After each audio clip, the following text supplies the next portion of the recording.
Here's what I've been seeing in the Mission Bay condo market as we end summer and we sort of round into this fall selling season.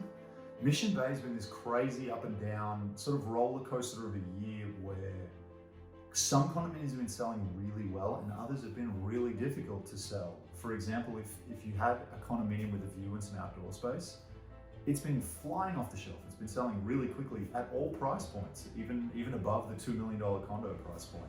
Whereas less desirable stuff that maybe doesn't have as much of a view, or there's some impediments to the view, or it doesn't have outdoor space, has been really difficult to sell across the entirety of this pandemic. Now, the market really swung back in sort of April, May of 2021. You sort of saw more condominiums accepting offers, more buyers bidding, which sort of drove that price and price per square foot up, and that the days on market really sort of dropped. But now that we're sort of past peak summer season and we're into this transitionary phase between post Labor Day and pre Thanksgiving, this is usually when the San Francisco market actually peaks. And the reason for that is twofold. I would say people like being outside when it's sunny and it's warm, and it's obviously stinking hot in San Francisco right now. As I'm doing this, I think it's 84 degrees outside. And this is sort of the last flurry of activity where buyers know that there's going to be a flood of listings that hit the market. And over the last couple of weeks since Labor Day, there has been a good amount of listings hitting the market that have already gone pending or already accepted offers. And particularly in the condominium market, you don't see it fluctuate by summer season as much, purely because the main reason summer is traditionally so hot in the single family home market is people are buying around the school year, whereas in condominiums, especially in Mission Bay and South Beach, most buyers aren't driven or needed to be cognizant of the school year calendar. So where I'm going with this is I think what we're going to see is the next sort of 4 to 6 weeks before Thanksgiving, we're going to see a flood of listings hit the market. Like Condo has a handful that we're dropping every week, it feels like at this point. Coupled with, it's really going to ramp until we get to maybe mid-November and then probably taper off quite significantly.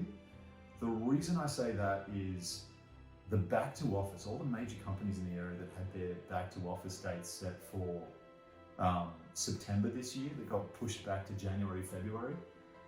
I don't think we're going to see the back to office get pushed back again, purely because we're so much further along in vaccinations, in understanding, in ready to get our lives back in order, that I don't, and coupled with the US opening borders this week to the UK and the EU, I think it's going to be difficult to assume that January, February back to office day for Uber, for a lot of the companies surrounding Mission Bay, it's far-fetched to think that that's going to get pushed back again. So I think basically through November, we're going to see listings hit the market.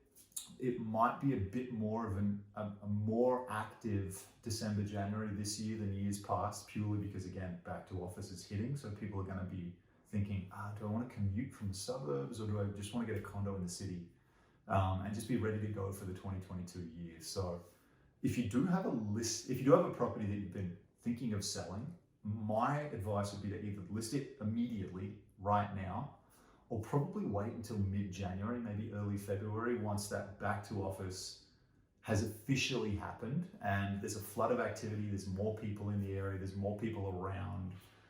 Even though it's sort of counterintuitive to that summer season advice, I think January, February will be a pretty active time in Mission Bay. But hopefully the market ramps back up to where it was in 2018, 2019. I think it honestly peaked too high in 2018. It's created some crazy expectations on price. For example, some clients of mine are having a difficult time selling a unit because they're going to lose money from when they bought from the developer, even though 3 to 4 years have passed, because that 2017, 2018 peak was so high. But general thesis, if you're thinking of buying, I would probably wait until the market slows down a little bit, December, January. If you're thinking of selling, list it right now, or wait until early 2022.